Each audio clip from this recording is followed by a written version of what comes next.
Hi, my name is Mark Gesner. I'm a faculty member here at the Cardinal Stritch University College of Business and Management, and I'm going to talk a little bit about change and transition in organizations. And we have some fine students here to chime in. So what I'd like to do is start by asking, could you give some examples of changes that happen in organizations? What's an example? Who's first?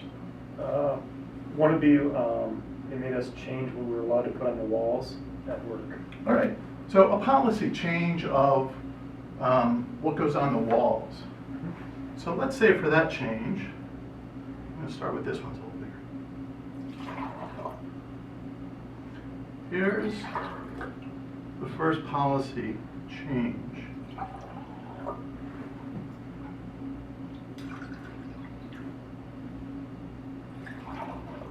Great, good example. What's another change that happens? Management asked us to change our position titles.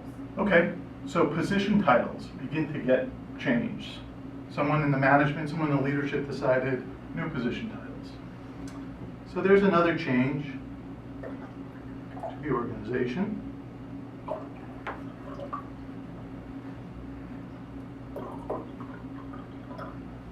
I feel a little like mad scientists. Kind of cool.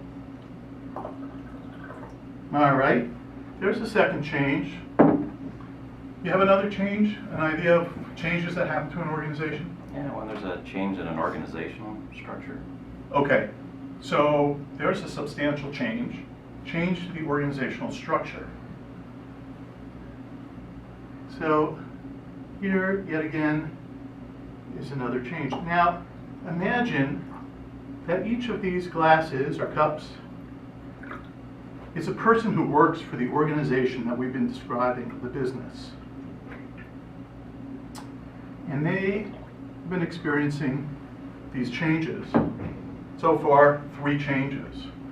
Now, when you think of changes, how would you describe it? In the readings in the class, in Bridges and in the Fry book and in other readings, change is often talked about as something that's external.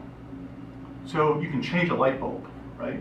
So when you change a light bulb, it's easy to think about. You change that light bulb, put in a new one.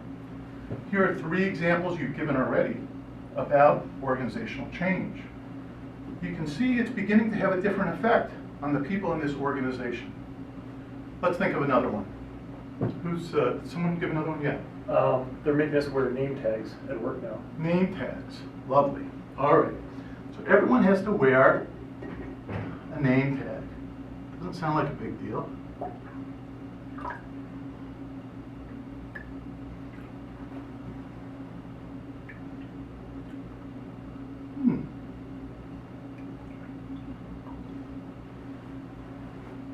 So on that one, that change seems to impact it a little bit differently here. Starting to notice some difference in their capacity to deal with this change.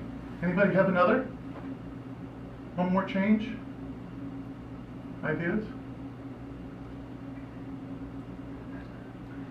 Making changes to travel policies. Okay, so, never fun to fill out your travel reimbursement form, and now they're changing it. What do you think? No problem, right? Oh, she's backing up. She's backing up. Let's just say that's a little change. Oh, that's pretty folk. A little change there. A little change there. A little change there. And a change there. Well, the cup overfloweth over there towards the end. This one's to the brim. And so, what's the point?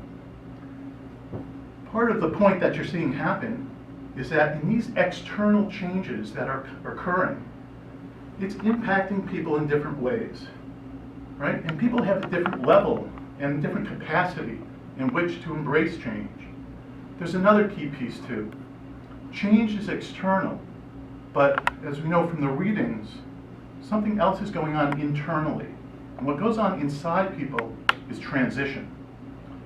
When people are making an adjustment, are making adapting and trying to bring in these external changes, then they themselves is an internal process of transition. It's a slower, more general process that doesn't happen when you change a light bulb, doesn't happen at a policy change, but people are trying to adapt to that. People are going through transitions, and that's an internal process. And people have a different level of capacity to accept those changes and deal with them. So for some people, you have no idea what's going on inside. You can't tell just from looking at this person the impact that these changes are having.